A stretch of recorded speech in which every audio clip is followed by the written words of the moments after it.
Sven, welcome to my workshop. So this little video is about my workshop and how it's set up. People have been asking, so come on in. Watch your head.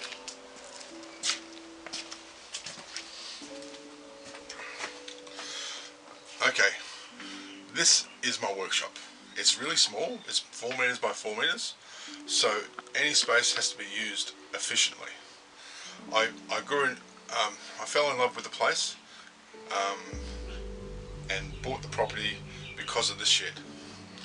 Okay, let's start in this corner and we'll work our way around. So I make sure that the right things are in the right places. So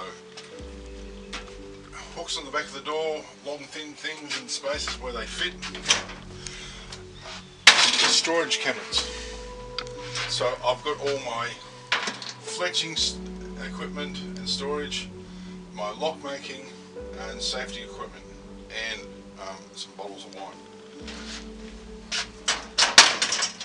In here are all my liquids, paints, terps, linseed oil, etc. So it's not a flammable liquid cabinet, but it keeps things away from all the sparks. So this is the workbench. It's got a storage shelf underneath for various large items. Here, if you have a look, everything's within reach.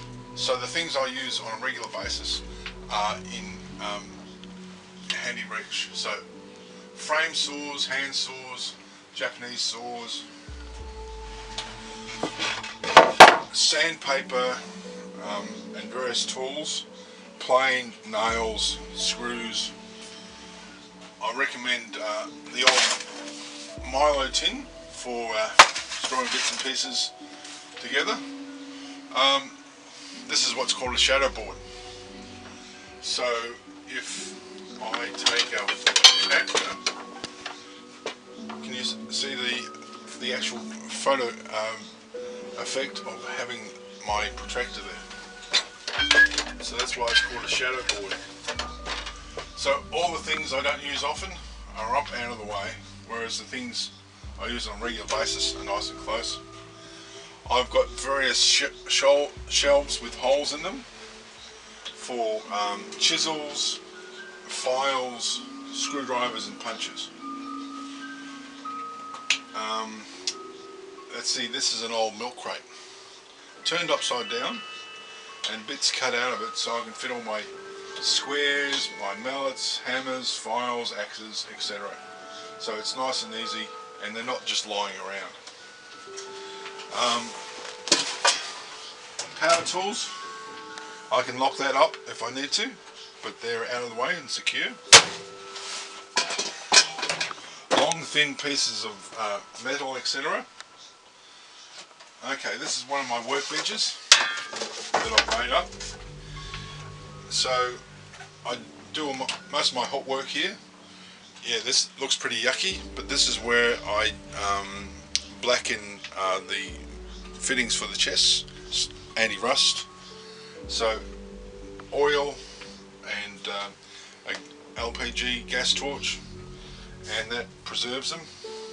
Shelving, can't get enough shelving. So a box for gloves. Also I've got these leather wraps for various equipment. So these are the pieces of equipment that I don't want to get damaged, especially when I'm traveling. So this is my wrap of files, especially when I'm doing my lock making. I want to make sure I've got the right file for the right job.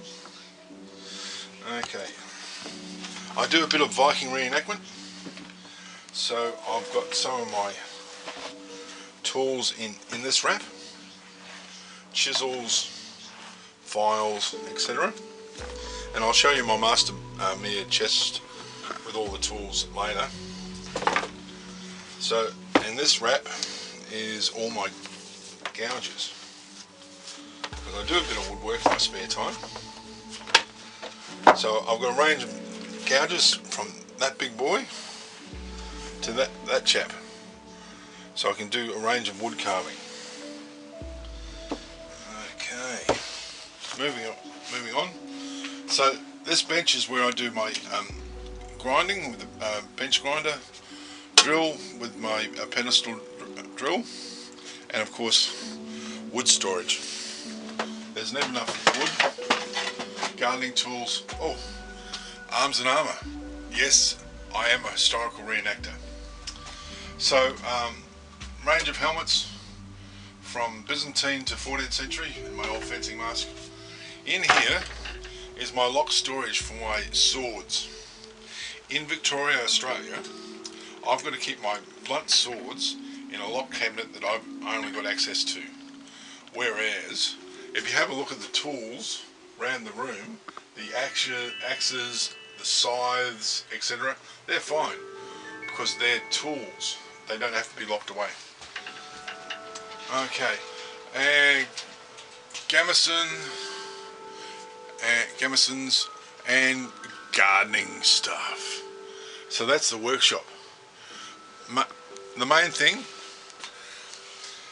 is to store things effectively, and when you're finished with something, put it away.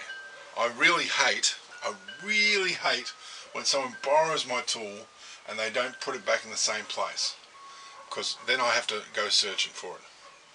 Okay, thank you very much and be safe.